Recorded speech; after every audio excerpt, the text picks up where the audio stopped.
I thought we were done with the nostalgia team, but the gaming studios keep pushing it. I don't know what they want from me anymore. I can't go back to being a child. No matter what I do, the hair on my face and balls keep growing, and I am a little older in front of the mirror every day. From the studio that brought us the remaster of Tomb Raider and Soul Reaver, this time we have the remaster of Star Wars Episode 1 Jedi Power Battles. And I'm sad to say they didn't do enough to improve this game. Set in the time frame of the Phantom Menace movie, Jedi Power Battles is an arcade beat-em up with some platforming, launched on PlayStation in the 2000s and later on Dreamcast and Game Boy Advance. The original game allows you to get in the shoes of 6 characters, the 3 Jedi protagonists of the movie, Qui-Gon Jinn, Obi-Wan Kenobi and Mace Windu, with the chance of unlocking and playing as Darth Maul, plus a couple more Jedis that no one remembers or probably don't even exist. Experience the Star Wars movie that's all about politics and character stalking, but at the same time has one of the most hype action scenes in the entire Star Wars universe. Explore iconic locations like Naboo, Dead City, Tatooine and Coruscant, but this time you can actually have fun in all these locations, fighting droids, sand people and mercenaries throughout the game. Level up your character to unlock combos, force powers that don't even exist and a bigger health bar. Enjoy reflecting lasers 100 times at your enemies, from a time in gaming when this was something new and fun. Pick up power-ups scattered around the levels that make your lightsaber thicker and longer. So what are the benefits of having this game remastered? There are only 2 real reasons to play this version instead of the original. First, HD resolution. Trying to play the original on a modern screen is like playing the AI Minecraft game, because the textures blur and blend into each other, not allowing you to see anything. The second reason fixes a big problem from the original game, the movement. It felt slow and full of input delay, making the platform sections particularly nightmarish. You could easily lose all your lives in 1 minute, falling through the same pit continuously because the camera's perspective doesn't give you any sense of depth, and your character slows down mid-air between jumps. The new version improves this with pretty responsive controls and faster combat. Now, are these changes enough? I personally think not. I mean, if I wanted to replay this game of my childhood, I probably choose the remaster anyway, just because the original didn't age very well, but the remaster still feels really janky, unpolished and full of bugs. I mean, look at this. Look at this incredibly complex and improved combat system.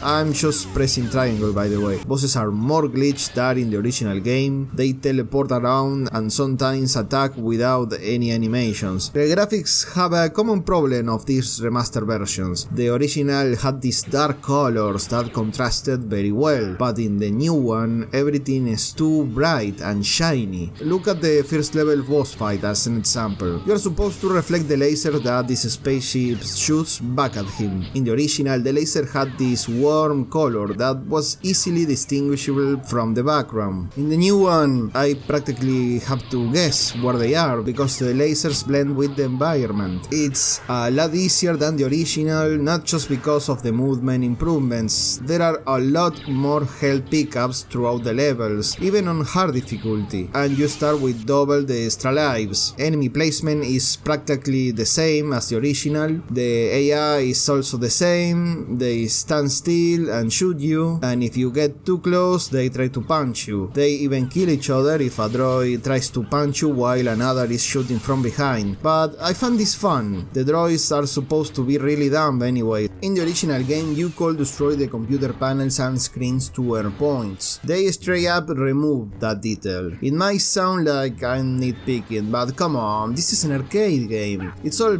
punching and jumping, so why take away the only other small interaction I can have in the game? Video games are simple, okay? I interact with something, it responds to my interaction, dopamine is released in my brain, and I have a good time. And if you don't believe me, just listen to Gabe. And so we had to come up with some notion of what fun was. The degrees to which the game recognizes and responded to the player's choices and actions, right? The point I would make is, if I go up to a wall and shoot it, to me it feels like the wall is ignoring me.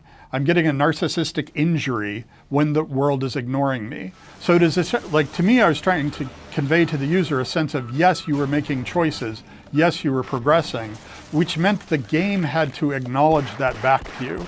If you shoot at a wall, there have to be decals. If you kill a bunch of Marines, the Marines have to run away from you, right? Sometimes when the AI tries to punch you, it falls off a cliff, so I think it's hilarious that in the final level where you fight Darth Maul, to avoid having the big final boss fall off a cliff like a dumbass, they gave him infinite jumps, so he can just fuck off the screen. So what are they selling to us in this remaster? New playable characters, and what they mean by that is playing as the random enemies you encounter during the game, like every droid, the Sand People, Wicca, or Grongus. Wow, remember Grongus? Such an iconic character.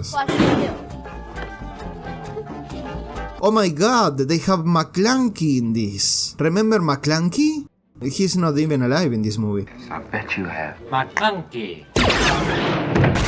You also have Dickhead and Mercenary, who's just a drawing instead of a photo from the movie because he's a made-up character. Or you can just play as Jar Jar Binks. That's always fun, right? Remember all those action scenes he has in the movie?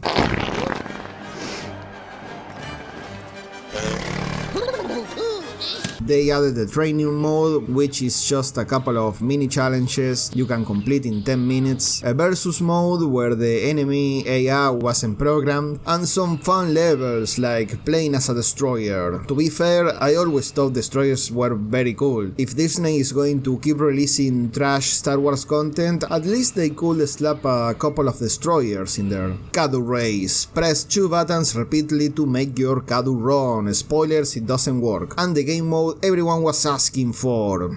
You loved Lucio Ball in Overwatch. You had so much fun with rivals balls. Now get ready for the definitive game mode that's going to revolutionize gaming. Jar Jar Ball.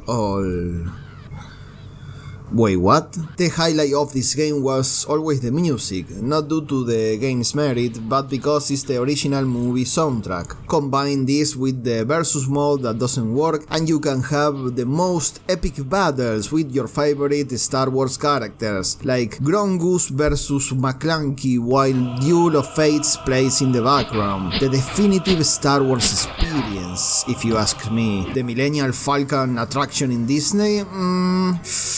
I don't know, I'm more of a Jar Jar versus Dickhead kind of guy. Now that is epic. But hey, for $10 I think it's worth it. After all, this is one of the few Star Wars games where you can kill Jar Jar as Liam Neeson. That's how you know this is a good game. Take this and that.